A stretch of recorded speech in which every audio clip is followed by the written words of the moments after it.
Good morning everyone. Myself Shankar Bhagat, Faculty of Business Studies, RN Sages Chemistry School, RS4R. So once again, आज मैं आपके सामने यहाँ पे आया हूँ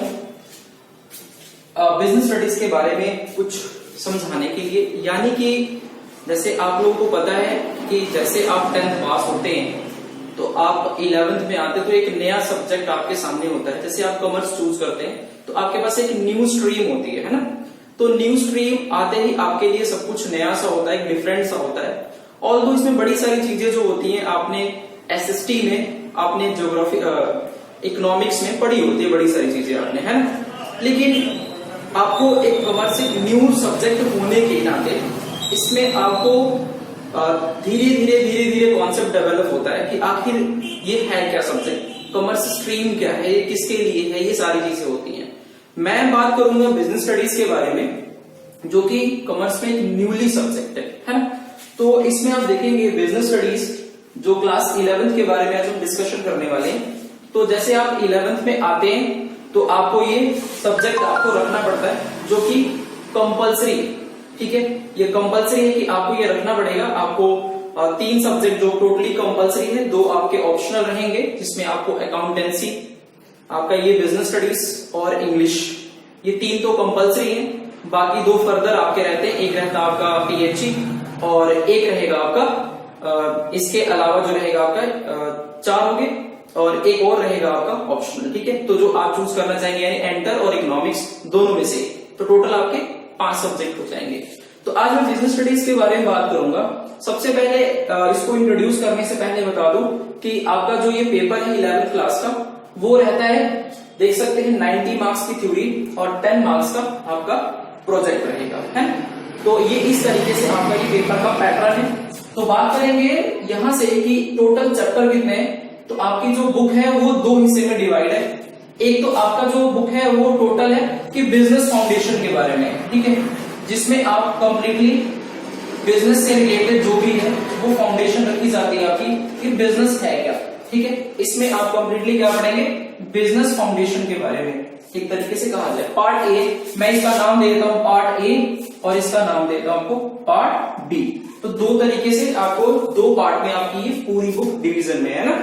तो पार्ट ए में आपको टोटल कितने चैप्टर मिलेंगे, देख सकते हैं आपको ये 6 चैप्टर और पार्ट बी में टोटल आपको ये 4 चैप्टर मिलेंगे। यानी कि टोटल कितने हो गए आपके 10 चैप्टर। और एक चैप्टर जो आपका रहेगा कंप्लीटली वो प्रोजेक्ट वर्क है, जो 10 मार्क्स का है, और वो आपको अलग से, वो एक तरीके से इंटरनल होता है, तो वो थ्योरी नहीं होती है, ठीक है।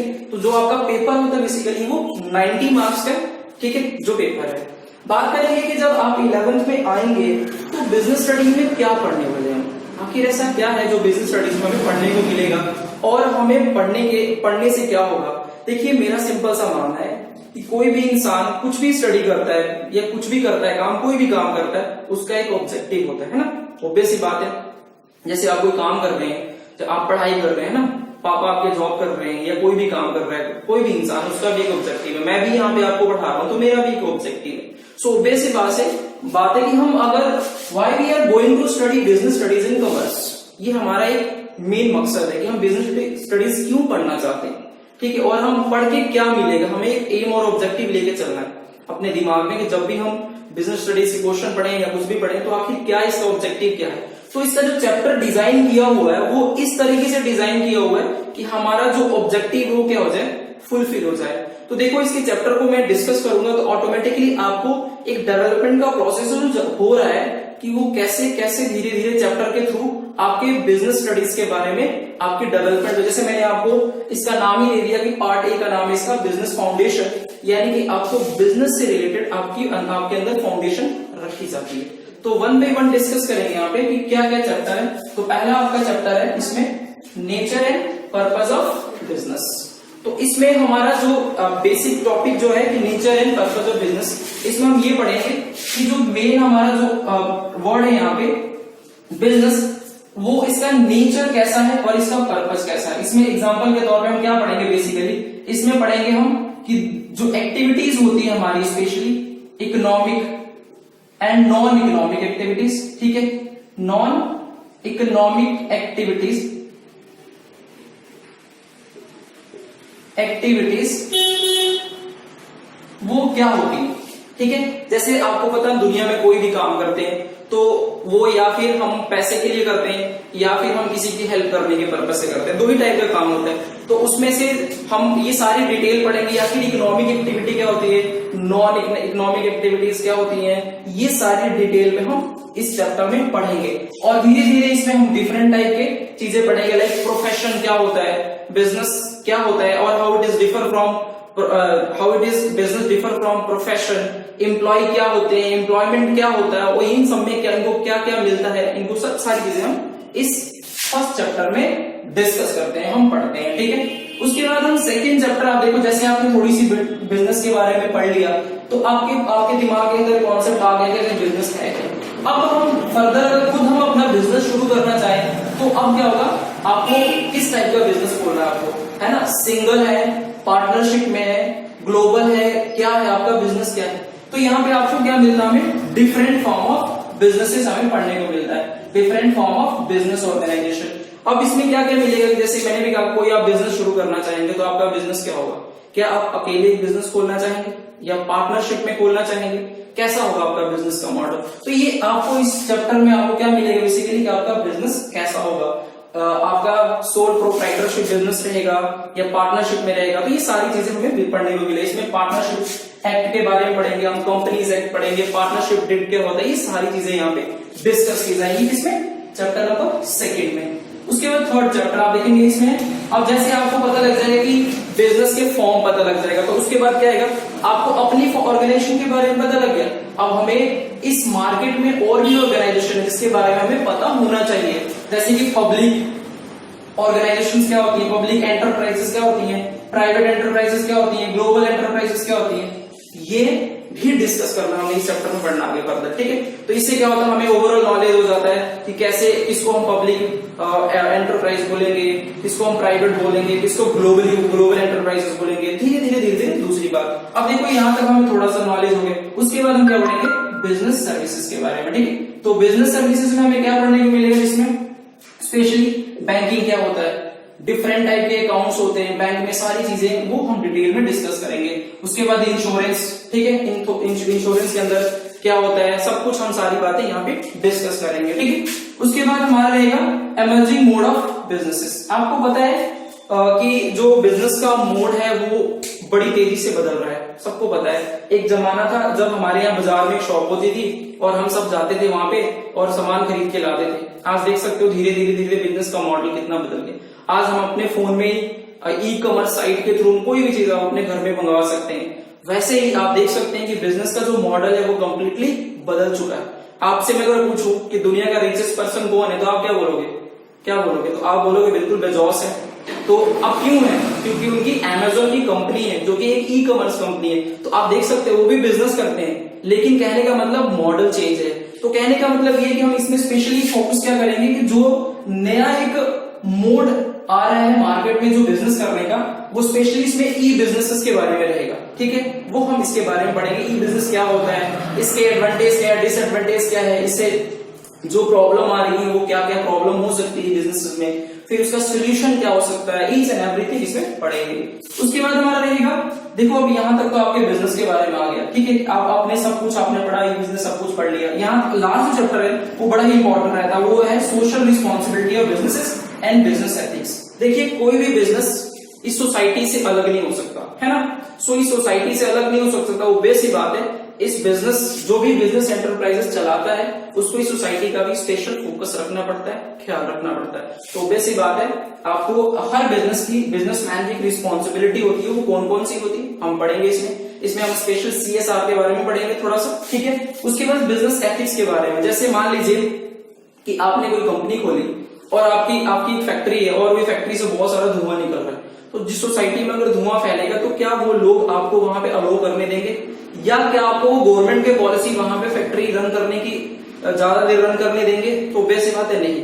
तो आपको अपनी रिस्पॉन्सिबिलिटी प्ले करनी होगी सोसाइटी के प्रति, एनवायरमेंट के प्रति, वो सारी चीजें और बड़ी सारी वो हम इस चैप्टर में डिस्कस करेंगे। तो ये ओवरऑल जो एक चैप्टर रहेगा वो क्या है, आपके बिजनेस की फाउंडेशन रखता है कंप्लीटली, है ना, जो कि पार्ट ए में हम पढ़ेंगे। अब बात है कि पार्ट बी में क्या पढ़ने वाले हैं। तो पार्ट बी में जो इसका हेडिंग रहेगा वो रहेगा फाइनेंस एंड ट्रेड। अब देखो फाइनेंस से मतलब ही आपको समझ में आ गया। फाइनेंस क्या होता है? फाइनेंस होता है रिलेटेड टू मनी, है ना, वित्तीय सहायता जो भी होती है उसमें वो आएंगी।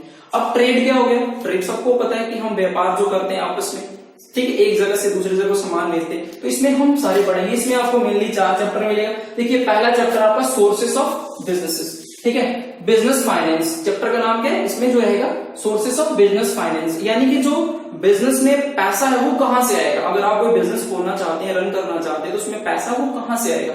तो आप देख सकते हैं इसमें डिफरेंट टाइप के फंड्स के बारे में पढ़ेंगे। स्पेशली आपका ऑनर्स फंड क्या होता है, ठीक है, आपके जो बोरोड फंड है वो क्या होता है, एडीआर अमेरिकन डिपॉजिटरी रिसिप्ट क्या होता है, ऐसे आईडीआर होता है, और भी बड़े सारे टाइप के, जीडीआर होता है, ग्लोबल डिपॉजिटरी रिसिप्ट। तो इसके बारे में हम पढ़ेंगे, ठीक है। ग्लोबली फंड जो होता है कंपनी में कहां से आता है, ये मिलियंस बिलियंस की कंपनी कैसे बनती है, उसमें फंड कहां से होता है, क्या ये अकेला एक आदमी का पैसा होता है, कोई पार्टनरशिप होती है तो क्या होता है, कैसा होता है, ईच एंड एवरीथिंग। इसमें हम क्या पढ़ेंगे? फाइनेंस के बारे में पढ़ेंगे कि सोर्सेस ऑफ फाइनेंस क्या रहेगा। उसके बाद आपका सेकंड रहेगा इस पार्ट में, वो रहेगा स्मॉल बिजनेसेस।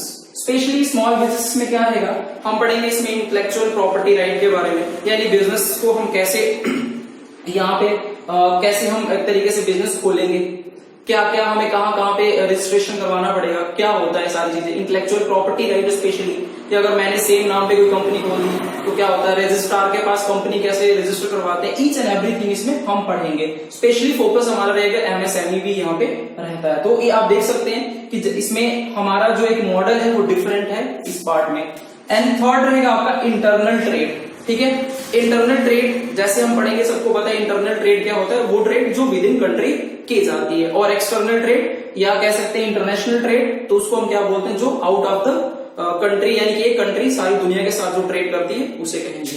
तो इंटरनल ट्रेड में हम क्या क्या पढ़ेंगे, आखिर इंटरनल ट्रेड करते हैं कौन कौन सी बातों का ध्यान रखना पड़ता है हमें, कौन कौन से टैक्स लगते हैं इंटरनल, लाइक जीएसटी है उनमें से, ठीक है। इसके अलावा टाइप ऑफ टैरिफ है, जो डिफरेंट टाइप के, जो बाहर से अगर हम प्रोडक्ट लाते हैं, जैसे कि आपका एक्सटर्नल ट्रेड होता है तो डिफरेंट टाइप के टैरिफ्स होते हैं, कस्टम ड्यूटीज होती हैं, ये सारी चीजें हम पढ़ते हैं इसमें, ठीक है। उसके बाद आपका इंटरनेशनल बिजनेसेस। इंटरनेशनल बिजनेसेस में क्या हो गया, जो all over the world businesses होती हैं उसमें क्या क्या है, उसमें हम पढ़ेंगे आपका specially WTO world trade organisation के बारे में, IMF के बारे में, वर्ल्ड बैंक के बारे में, क्योंकि अब जितने भी वर्ल्ड से रिलेटेड बिजनेसेस होगा उसमें वर्ल्ड की ऑर्गेनाइजेशन के बारे में पढ़ना है कि आखिर उनका क्या रोल है, इन सारी जो हमारा बिजनेस चल रहा है इसमें उनका क्या रोल है, आखिर वो कैसे रोल प्ले करते हैं ट्रेड को एनकरेज करने के लिए, ट्रेड को बढ़ाने के लिए। तो ये सारा चीज जो रहेगा, तो आप देख सकते हैं जो कंप्लीट एक बिजनेस स्टडीज का पेपर जो कि आपको 90 मार्क्स का रहेगा वो कैसा रहेगा, और आपका ऑब्जेक्टिव क्या है, उस पे आप कैसे फुलफिल कर रहे हैं 1 by 1, ठीक है। तो इस तरीके से हमारा जो मकसद रहेगा आने वाले दिनों में, वो हम इस तरीके से आपको डिटेल में पढ़ाएंगे कि आप एक बार डिफरेंस फील करेंगे कि हाँ हमने कुछ पढ़ा है, हमारा जो ऑब्जेक्टिव है कि हमने बिजनेस स्टडीज रखा है तो क्यों रखा है, उसका एक ऑब्जेक्टिव जो है वो हम अचीव करने में आपकी हेल्प करेंगे, ठीक है। तो आज के लिए बस इतना ही। नेक्स्ट वीडियो में जब भी आएंगे तो मैं आपको ये चैप्टर शुरू करूंगा और आपको पेपर का पैटर्न भी इंट्रोड्यूस करूंगा, ठीक है। तो आज के लिए इतना ही। Thank you, have a nice day.